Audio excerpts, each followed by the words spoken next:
اعوذ باللہ من الشیطان الرجیم بسم اللہ الرحمن الرحیم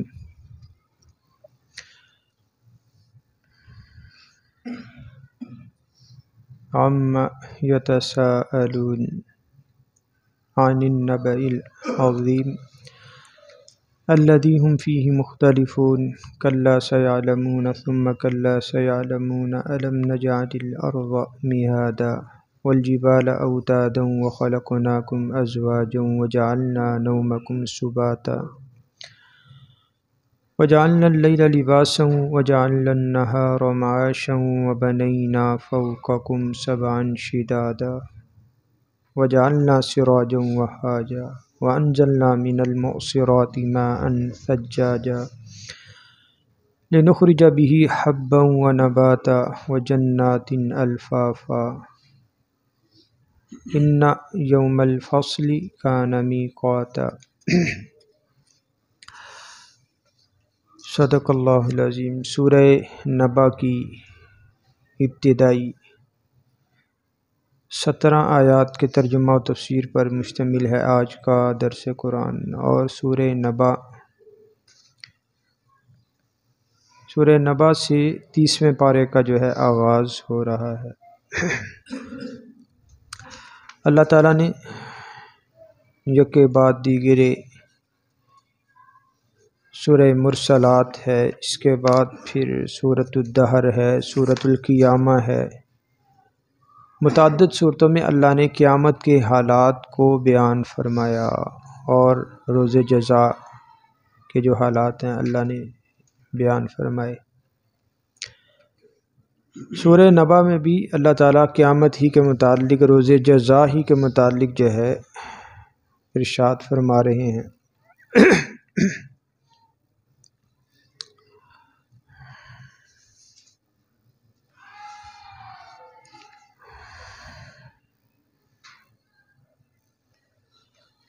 مشرکین اور کفار جب نبی صلی اللہ علیہ وسلم ان کے سامنے عقیدہ آخرت بیان فرماتے ہوئے قیامت کے متعلق ارشاد فرماتے تھے، تو یہ جو کفار تھے اور مشرکین تھے، طرح طرح کے سوالات، طرح طرح کے اعتراضات حضور نبی کریم صلی اللہ علیہ وسلم پر کیا کرتے تھے۔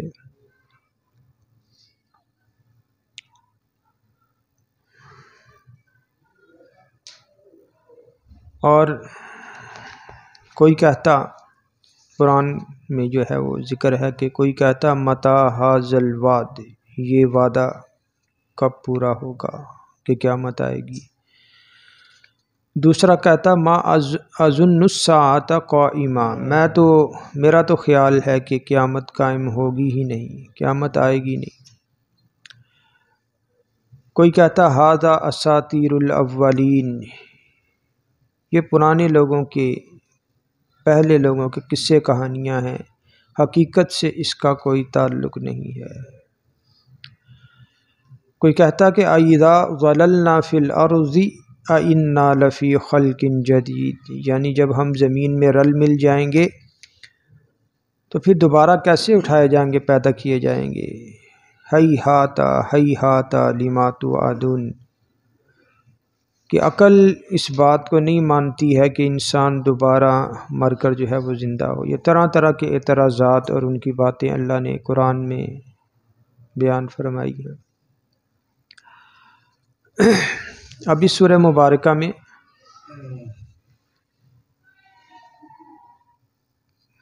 قیامت کی حقیقت کو اللہ نے بیان فرمایا ہے۔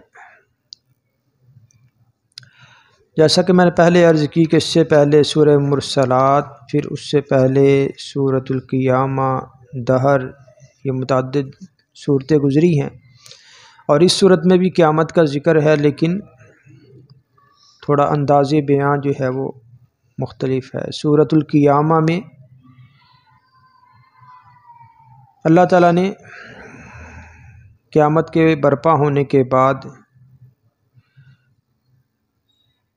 انسانی جو نفس ہے، نفس لوامہ کو بیان کیا کہ یہ جو نفس لوامہ ہوگا یہ اپنے آپ کو جو ہے وہ ملامت کرے گا کہ میں نے قیامت کی حقیقت کو کیوں جھٹلایا۔ اسی طرح سورۃ الدہر میں اللہ تعالیٰ نے جزائے عمل کے اعتبار سے ابرار اور اشرار، نیکوکار اور متقین کا جو انجام ہے اللہ نے اس کو بیان کیا. تو یہ جزا سزا کا معاملہ بھی قیامت کے دن بروز محشر ہوگا. اسی طرح سورہ مرسلات جو ابھی گزشتہ درس میں مکمل ہوئی ہے، اس میں اللہ نے رسولوں کے لیے جو اللہ نے مقرر کیا ہے دن کہ رسول بھی حاضر کیے جائیں گے، وہاں پہ موجود ہوں گے اور ان کی موجودگی میں امتوں کو بلایا جائے گا، یہ پھر ان کے اوپر گواہ ہوں گے، اور اسی طرح یہ معاملہ جزا سزا کا، ہر آدمی کو اس کی برائی یا اچھائی کا بدلہ اور اس کی سزا ملے گی. اب یہاں جو ہے سورہ نبا، اس میں بھی اللہ نے قیامت کا ہی ذکر کیا ہے، لیکن ایک الگ انداز سے.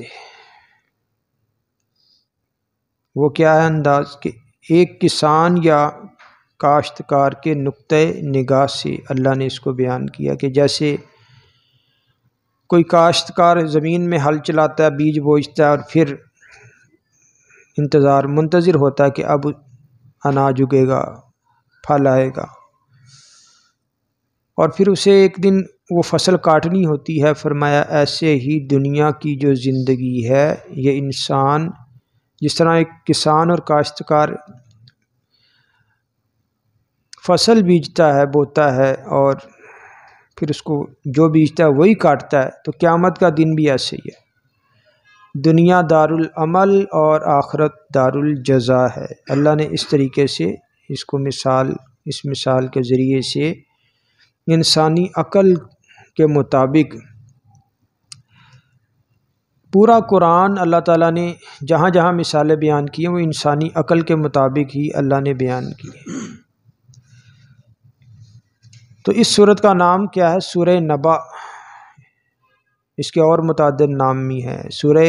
اس کو سورہ عما یتساءلون بھی کہتے ہیں، اور سورہ نبا العظیم بھی کہتے ہیں، اور اس کے علاوہ اس کا جو نام ہے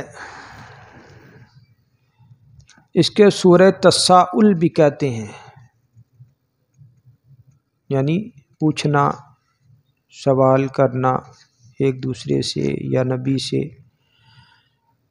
تو پہلی آیت کیا؟ عما یتساءلون، کس چیز کے بارے میں یہ سوال کرتے ہیں، جو اعتراضات کرتے ہیں. کوئی کہتا ہے کہ قیامت کب برپا ہوگی، کوئی کہتا ہے کہ جناب زمین میں ہم رل مل جائیں، مٹی ہو جائیں، ہم کیسے جو ہے زندہ ہو سکتے ہیں. کوئی کہتا ہے یہ تو اساطیر الاولین ہے، پہلے لوگوں کے قصے کہانیاں ہیں. کوئی کہتا تھا کہ ہم نے اپنے آباء و اجداد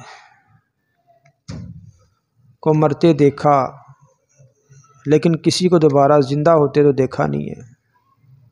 کوئی مثال ہو ہمارے سامنے تو مانے. اس طرح کے اعتراضات. عما یتساءلون، کس چیز کے بارے میں یہ سوال کرتے ہیں. عن النبأ العظیم، ایک بڑی خبر کے بارے میں یہ پوچھتے ہیں، سوال کرتے ہیں. الذی ھم فیہ مختلفون، کہ جس کے متعلق یہ اختلاف کرتے ہیں. یعنی جب قرآن نازل ہو رہا تھا تو اختلاف اس صورت میں کہ بعض لوگ ماننے والے تھے اس حقیقت کو کہ ہاں بھی قیامت برپا ہوگی، اور بعض نہیں مانتے تھے، طرح طرح کے اعتراضات کرتے تھے. تو اللہ نے فرمایا کلا سیعلمون، ہرگز نہیں، ان قریب یہ جان لیں گے.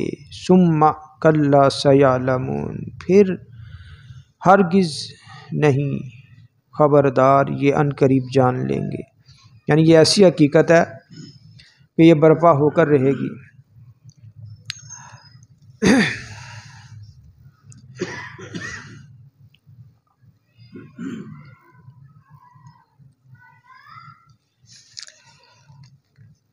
آگے فرمایا الم نجعل الارض مہادا. اب اللہ تعالیٰ نے کائنات میں جو انسان پر اپنے انعامات جو ہے انہیں اسے عطا کیے ہیں، اللہ اس کو یکے بعد دیگرے بیان کر رہے ہیں۔ فرمایا الم نجعل الارض مہادا، کیا ہم نے زمین کو گہوارہ یا بچھونا نہیں بنایا ہے، کہ جس طرح انسان کسی گہوارے میں یا بچھونے میں سکون سے وہ لیٹ جاتا ہے وہاں پہ، ایسے ہی اللہ نے زمین کو انسان کی تسکین اور سکون کا ذریعہ بنایا۔ والجبال اوتادا، اور اب یہاں پورے قرآن کریم میں اس معنی میں جو آیات ہیں، جیسے سورۃ الزاریات آیت نمبر 48 کہ ہم نے زمین کو بچھایا ہے، بچھونا بنایا ہے، اس کو گہوارہ بنایا ہے۔ سورہ زاریات کی آیت نمبر 48 والارض فرشناہا فنعم الماہدون، کہ زمین کو ہم نے ہی بچھایا ہے اور کیا ہی ہیں ہم خوب بچھانے والے ہیں، یعنی ہم اسے خوب بچھانے والے ہیں۔ اللہ نے زمین کو اس طور پر انسان کے لیے بچھایا کہ نہ تو یہ بالکل نرم ہے کہ انسان پاؤں رکھے تو اندر دس جائے، اور نہ ہی بالکل سخت ہے کہ اسے کھود نہ سکے اپنی ضرورت کے مطابق۔ اس کے بعد پھر سورہ طٰہٰ آیت نمبر 53 الذی جعل لکم الارض مہدا، اللہ وہ ذات ہے کہ جس نے زمین کو تمہارے لیے گہوارہ بنایا، بچھونا۔ وَسَلَكَ لَكُمْ فِيهَا سُبُلًا، اور اس میں تمہارے لیے راستے بنائے۔ بسا اوقات ہم دیکھتے پہاڑی علاقہ ہے اور اس میں قدرتی طور پر راستے بھی بنے ہوتے ہیں، انسان ان راستوں پہ چلتے ہیں، آسانی ہوتی ہے ایک جگہ سے دوسری جگہ آنے جانے کے لیے۔ وَأَنزَلَ مِنَ السَّمَاءِ مَاءً، اور اللہ نے اتارا آسمان سے پانی۔ فَأَخْرَجْنَا بِهِ أَزْوَاجًا مِّن نَبَاتٍ شَتَّىٰ، تو اللہ فرماتے ہیں کہ پھر ہم نے نکالے اس کے ذریعے سے، پانی کے ذریعے سے طرح طرح کے پودے۔ اسی طرح سورہ زخرف کی 10ویں آیت ہے، اللہ فرماتے ہیں الذی جعل لکم الارض مہدا، اللہ وہ ذات ہے کہ جس نے تمہارے لیے زمین کو بچھونا بنایا، گہوارہ بنایا۔ وجعل لکم فیہا سبلا، اور بنائے تمہارے لیے اس میں راستے، وہ قدرتی راستے بنے ہوتے ہیں۔ لعلکم تہتدون، تاکہ تم راہ پاؤ، ہدایت پاؤ۔ تو یہ متعدد مقامات پہ اللہ تعالیٰ نے قرآن کریم میں اس بات کو بیان فرمایا کہ زمین کو اللہ نے انسان کے لیے بچھایا ہے۔ والجبال اوتادا، اور فرمایا کہ پہاڑوں کو کیلوں کی طرح گاڑا۔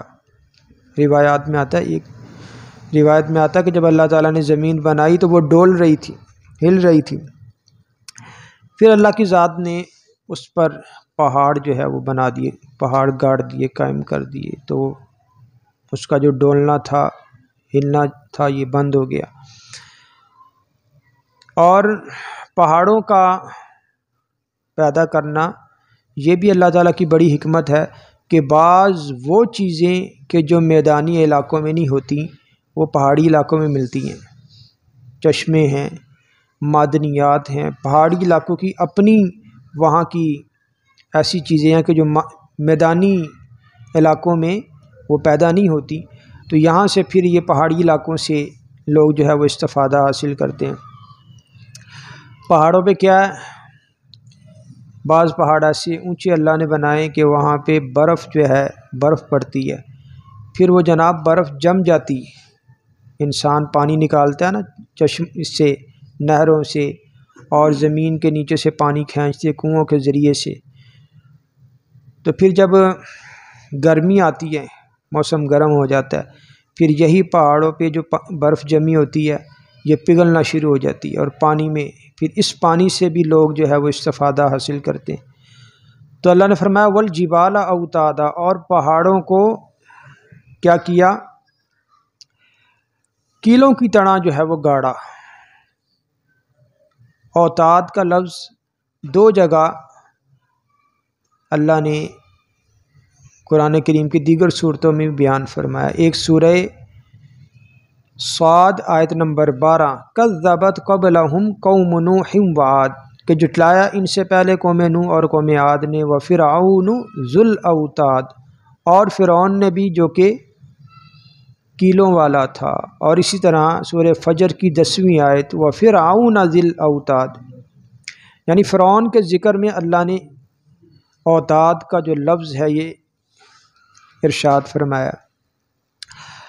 تو یہاں فرعون کے ساتھ جو اوتاد کا اللہ نے لفظ ارشاد فرمایا، مفسرین کرام فرماتے اس سے مراد یہ ہے کہ فرعون کے پاس نہایت اعلیٰ قسم کا قیمتی ساز و سامان تھا، حتیٰ کہ اس کے خیموں کی جو میخیں اور کیل تھے اور گھوڑوں کی جو کھر تھے، ان کی جو نالیں تھیں وہ بھی کیا تھی؟ سونے کی بنی ہوئی تھی۔ اتنا اللہ نے اسے نواز رکھا تھا، اتنا امیر تھا۔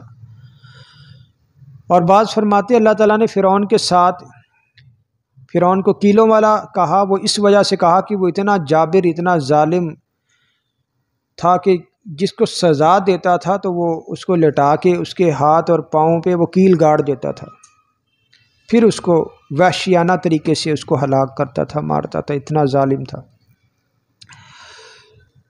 تو والجبال اوتاد، اللہ نے فرمایا زمین کو بچھایا تمہارے لیے، اور پہاڑوں کو جو ہے وہ کیا کیا؟ کیلوں کی طرح گاڑا۔ وخلقناکم ازواجا، اور تمہیں جوڑا جوڑا، اور ہم نے تمہیں جوڑا جوڑا پیدا کیا۔ انسان میں اللہ نے نر بھی بنایا، مادہ بھی، عورت بھی اور مرد بھی اللہ نے پیدا کیا۔ اور اسی نعمت کو کہ اللہ نے جوڑا جوڑا پیدا کیا انسان کو، قرآن کریم کی اور بہت سی آیات میں اللہ نے اس کو بیان فرمایا۔ سورہ نحل آیت نمبر 72، واللہ جعل لکم من انفسکم ازواجا، اللہ وہ ہے کہ جس نے بنائے تمہارے لیے تمہاری جانوں میں سے ہی اللہ نے جوڑے پیدا کیے۔ وجعل لکم من ازواجکم بنین وحفدا، اور بنائے ہیں تمہارے لیے تمہارے جوڑوں میں سے بیٹے اور پوتے۔ دیکھو، اولاد اور پھر اولاد کی اولاد ایسی نعمت ہے کہ اللہ نے اس کو قرآن میں ذکر کیا ہے۔ وَرَزَقَكُم مِّنَ الطَّيِّبَاتِ، یعنی ایسی نعمت ہے اللہ نے بیٹوں اولاد کی، پھر اولاد کی آگے اولاد کا بھی قرآن میں ذکر کیا، اور یہ بغیر نکاح کے یہ ممکن نہیں ہے۔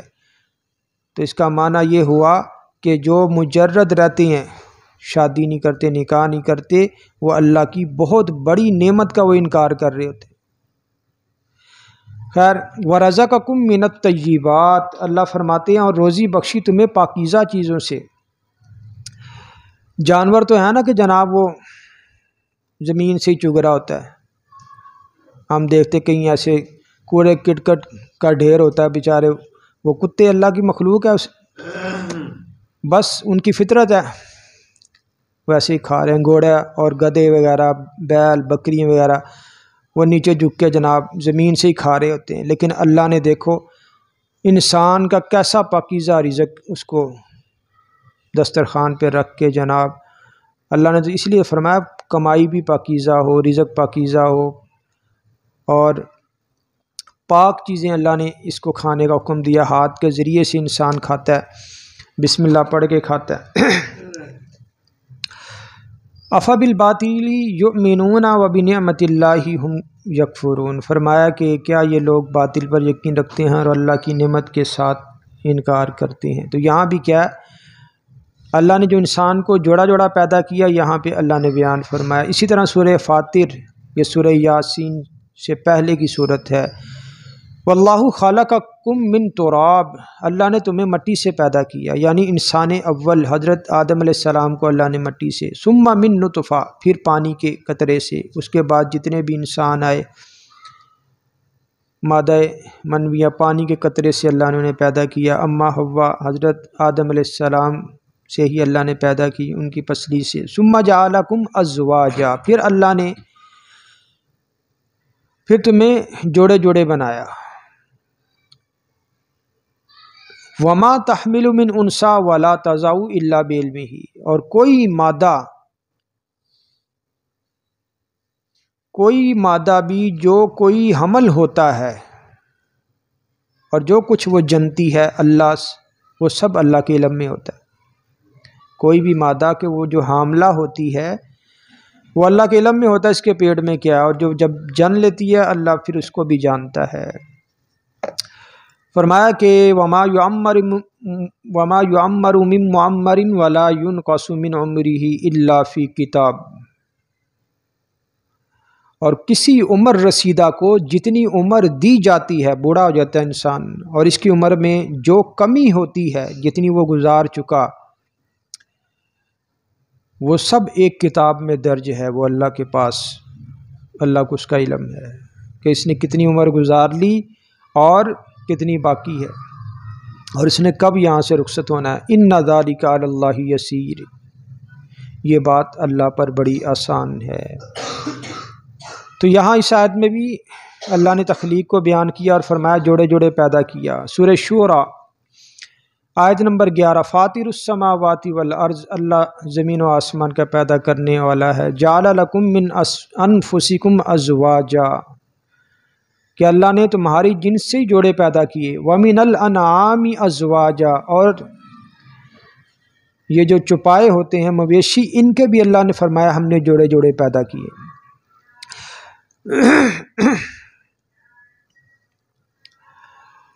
یزرعکم فیہ لیس کمثلہ شیء وہو السمیع البصیر، اسی طرح سورہ یاسین کی آیت نمبر 36، سبحان الذی خلق الازواج کلہا، پاک ہے وہ ذات کہ جس نے ہر چیز کو جوڑا جوڑا جو ہے وہ پیدا کیا۔ مما تنبت الارض، جو پیداوار زمین اگاتی ہے، ومن انفسہم، اور تمہاری خود انسانوں کے اندر بھی اللہ نے جوڑے جوڑے پیدا کیے۔ وَمِمَّا لَا يَعْلَمُونَ، اور ان چیزوں کے بھی جنہیں تم جانتے ہی نہیں ہو، اللہ نے ان کے بھی جوڑا جوڑا پیدا کیے۔ سورہ زخرف کی آیت 12، وَالَّذِي خَلَقَ الْأَزْوَاجَ كُلَّهَا، اللہ وہ ذات ہے کہ جس نے ہر طرح کے جوڑے پیدا کیے۔ وَجَعَلَ لَكُم مِّنَ الْفُلْكِ وَالْأَنْعَامِ مَا تَرْكَبُونَ، تو یہ ساری آیات کیا ہیں؟ یہ دلالت کر رہی ہیں کہ اللہ تعالیٰ نے ہر چیز کو، بالخصوص انسان کو اللہ نے جوڑا جوڑا پیدا کیا ہے۔ وَجَعَلْنَا نَوْمَكُمْ سُبَاتًا، اب اگلی نعمت کیا ہے کائنات میں، خاص طور پر انسان کے ساتھ، کہ اللہ نے فرمایا کہ ہم نے بنایا تمہاری نیند کو آرام کا ذریعہ۔ میڈیکل سائنس کہتی ہے کہ اگر انسان سوئے نہ، اگر انسان نہ سوئے تو اس کا دماغ فیل ہو جائے اور ہلاک ہو جائے۔ یہ نیند بہت بڑی نعمت ہے۔ بڑے بڑے مالدار صاحب حیثیت اور امیر کبیر دیکھے، بڑا پیسہ لیکن سکون نہیں ہے، نیند نہیں آتی جناب، بڑی بڑی گولیاں کھا لی۔ اور غریب آدمی مزدور وہ سارا دن کا تھکا ٹوٹا آ کے وہ 2-4 لقمے لگائے گا، اس کو وہیں پہ دسترخوان میں نیند آ جاتی ہے سکون سے۔ وَجَعَلْنَا نَوْمَكُمْ سُبَاتًا، اور ہم نے تمہاری نیند کو آرام کا ذریعہ بنایا۔ وَجَعَلْنَا اللَّيْلَ لِبَاسًا، اور ہم نے رات کو کیا بنایا؟ بمنزلہ لباس کے بنایا۔ یعنی کیا کہ جس طرح انسان کو یہ جو لباس ہے یہ گرمی اور سردی سے بچاتا ہے، اسی طرح یہ جو رات ہے جب یہ چھا جاتی ہے تو ہر چیز پرسکون ہو جاتی ہے، انسان بھی، چرند پرند جتنی مخلوقات ہیں ان پر سکون جو ہے وہ طاری ہو جاتا ہے۔ وَجَعَلْنَا النَّهَارَ مَعَاشًا، اور ہم نے دن کو ذریعہ معاش بنایا ہے۔ رات کو آرام کرو اور دن میں جناب کاروبار کے لیے نکلو، کماؤ۔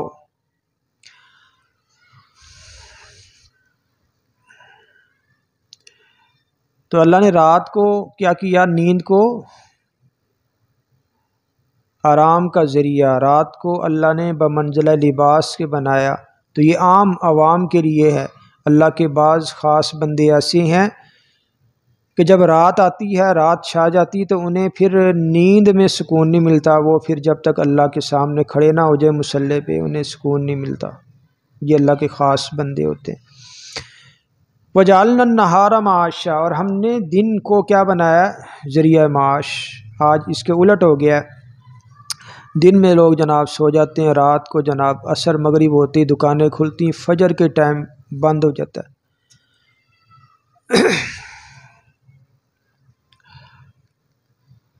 ایک بہت بڑے جو تھے وہ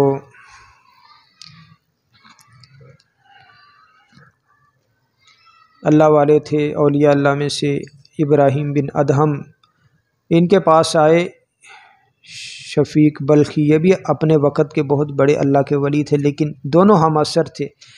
ابراہیم بن ادہم کا مقام جو ہے وہ زیادہ تھا، تو یہ شفیق بلخی آئے، کہنے لگے میں جا رہا ہوں کہیں اپنے روزگار کے سلسلے میں، تو انشاءاللہ پھر 2-4 دن بعد، ہفتے 10 دن بعد جو ہے وہ ملاقات ہوگی۔ انہوں نے کہا ٹھیک ہے جاؤ۔ دیکھا تو اگلے دن ہی جناب ان سے دوبارہ ٹاکرا ہو گیا۔ انہوں نے کہا بھئی گئے نہیں؟ انہوں نے کہا میں جا رہا تھا، تو دیکھا راستے میں جناب وہ ایک درخت کے نیچے ایک پرندہ زخمی پڑا ہے۔ کہنے لگے میں نے سوچا کہ اس بیچارے کو کون کھلائے پلائے گا، زخمی اڑ کے جا ہی نہیں سکتا دانے تک۔ کہنے لگے میں یہ سوچ رہا تھا، اتنے میں ایک اور دوسرا پرندہ آیا، اس کے منہ میں دانہ تھا، اس نے اس زخمی پرندے کو کھلایا اور اڑ گیا۔ میں نے کہا کیا بات ہے کہ جو اللہ زخمی پرندے کو اس کی جگہ پہ اس کا رزق پہنچا سکتا ہے، تو میں بھی گھر بیٹھ جاتا ہوں، میرے حصے کا رزق بھی اللہ میرے تک پہنچا دے گا۔ تو ابراہیم بن ادہم کہنے لگے کہ آپ وہ پرندہ بننا کیوں پسند کرتے ہو کہ جو دوسروں کے رحم و کرم پہ ہے؟ فرمایا آپ وہ پرندہ بننا پسند کرو جو خود بھی کھا رہا ہے اور دوسروں کو بھی کھلا رہا ہے۔ تو اللہ نے دن کو کیا بنایا؟ ذریعہ معاش بنایا۔ اس لیے اہل علم حضرات فرماتے اللہ تعالیٰ نے مومن کے لیے دو قسمیں فکر کی، دو قسمیں بڑی ضروری ہیں۔ ایک ہے قیامت کی فکر اور دوسری ہے ذریعہ معاش کی فکر۔ جس طرح قیامت کی فکر ضروری ہے، آخرت کی تیاری ضروری ہے، ایسے ہی ذریعہ معاش کے لیے بھی انسان کو فکر کرنی چاہیے، کیونکہ اس کے اوپر بھی ذمہ داری ہیں۔ تو رات کا ذکر کیا اللہ نے، پھر دن کا کیا کہ کس لیے اللہ نے بنایا ہے۔ وَبَنَيْنَا فَوْقَكُمْ سَبْعًا شِدَادًا، اور ہم نے بنائے تمہارے اوپر 7 مضبوط آسمان، 7 آسمان اللہ نے مضبوط بنائے۔ اور روایات میں آتا ہے کہ ایک آسمان سے دوسرے آسمان کا جو فاصلہ ہے وہ 500 سال کا فاصلہ، پھر دوسرے سے تیسرے کا 500 سال، پھر تیسرے سے چوتھا، اس طرح 500 سال کی مسافت۔ وَبَنَيْنَا فَوْقَكُمْ سَبْعًا شِدَادًا، ہم نے بنائے تمہارے اوپر 7 مضبوط آسمان۔ وَجَعَلْنَا سِرَاجًا وَهَّاجًا، اور بنایا ہم نے آسمانوں میں کیا بنایا؟ روشن چراغ، یعنی سورج اللہ نے بنایا۔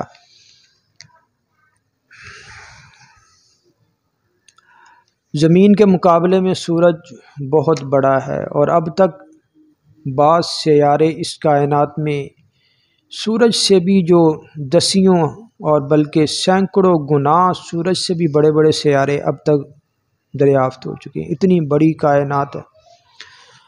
تو وَجَعَلْنَا سِرَاجًا وَهَّاجًا، ہم نے بنایا روشن چراغ یعنی سورج، اللہ نے فرمایا ہم نے اسے بھی بنایا۔ یہ اللہ کی نعمتیں کہ جس طرح زمین کا بچھانا یہ اللہ کی نعمت، اور انسان کو جوڑے جوڑے پیدا کرنا یہ اللہ کی نعمت، اور نیند کو آرام کا ذریعہ بنانا یہ اللہ کی نعمت، اور رات کو بمنزلہ لباس بنانا یہ اللہ کی نعمت، دن کو ذریعہ معاش بنانا یہ بھی اللہ کی نعمت، اور ہمارے اوپر جو 7 آسمان اللہ نے کھڑے کیے یہ بھی اللہ کی نعمت۔ ایسے ہی سورج بھی اللہ کی نعمت ہے۔ سورج کیسے نعمت ہے یہ اللہ کی ذات جانتی ہے، لاکھوں کروڑوں سالوں سے یہ روشن ہے، اور روشنی اور حرارت پہنچا رہا ہے، اور آگے اللہ کی ذات جانتی ہے کب تک اس نے جو ہے یہ کائنات کو، انسان کو فائدہ دینا ہے۔ سورج کی روشنی سے جتنے بھی پھل ہیں وہ پکتے ہیں، فصلیں پکتی ہیں، اور چاند کی روشنی سے پھلوں میں مٹھاس آتی ہے۔ تو وجعلنا سراجا وہاجا، ہم نے بنایا روشن چراغ یعنی سورج۔ وانزلنا من المعصرات ماء ثجاجا، اور ہم نے اتارا نچڑنے والے بادلوں سے زور سے بہنے والا پانی، یعنی بادلوں کے اندر اللہ نے پانی سٹور کیا ہوا ہے، تو جب یہ بادل آپس میں رگڑتے ہیں تو ان میں وہ نچڑنے والی کیفیت پیدا ہو جاتی ہے۔ جیسے کوئی کپڑا دھلا ہوا ہو تو اس کو ہم نچوڑتے ہیں، نچوڑیں گے پانی نکلتا ہے، ایسے ہی بادل جب آپس میں ٹکراتے ہیں، یہ اللہ کا ایک خاص عمل ہے۔ تو پھر وہاں سے اللہ نے فرمایا بہنے والا، زور سے بہنے والا پانی جو ہے وہ اللہ اتارتا ہے بادلوں سے۔ سطح سمندر میں جب سورج کی تپش پڑتی ہے تو پھر یہ پانی بخارات بنتا ہے، بخارات بن کے پھر جناب آسمانوں میں بادلوں کی صورت میں سٹور ہو جاتا ہے، پھر ہوائیں چلتی ہیں، پھر ان بادلوں کو ہانکتی ہیں، جہاں اللہ کا حکم ہوتا ہے وہاں بادل چلے جاتے ہیں اور پھر وہاں پہ برستے ہیں۔ لنخرج به حبا ونباتا، تاکہ ہم نکالیں اس پانی کے ذریعے سے دانہ اور سبزہ، اناج اور سبزہ، یعنی اللہ بارش کے پانی سے جو کیا ہے، پھر یہ دنیا میں جو ہمارے لیے غلہ زمین میں جو اگ رہا ہے اور دانے اور اسی طرح سبزہ، درخت، پھل پھول، یہ سارے بارش کے ثمرہ ہے، اس کے پانی کی وجہ سے یہ پھر سارا اللہ ہمیں عطا فرماتا ہے۔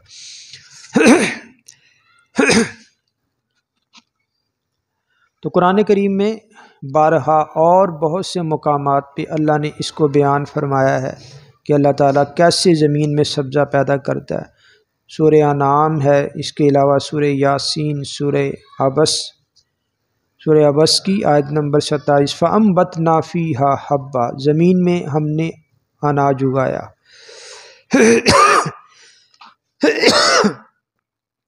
تو فرمایا اتارا ہم نے نچڑنے والے بادلوں سے زور سے بہنے والا پانی، تاکہ ہم اس سے کیا نکالیں، اس کے ذریعے سے دانہ اور سبزہ۔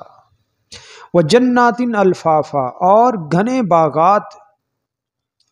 یہ ساری نعمتیں اللہ نے ذکر فرما کے آخر میں فرمایا اِنَّ یوم الفصل کان میقاتا، کہ بے شک فیصلے کا دن جو ہے وہ مقرر ہے، فیصلے کا دن مقرر ہے، اور وہ اللہ جانتا ہے کہ وہ کس دن جو ہے وہ کون سی گھڑی ہے کہ جس میں قیامت اللہ برپا فرمائے گا۔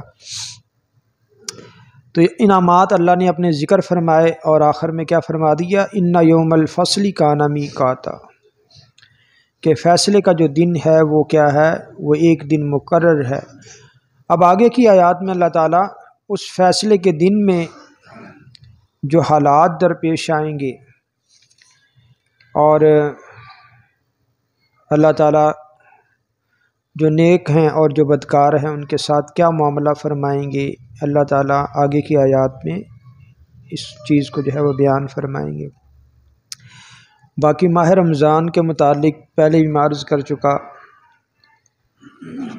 اور گزشتہ درس میں نے عرض کی تھی کہ ہمارے جو اکابرین ہیں انہوں نے ماہ رمضان کو اپنے لیے بڑا قیمتی جو ہے اس کی اوقات کو اپنے لیے بنایا۔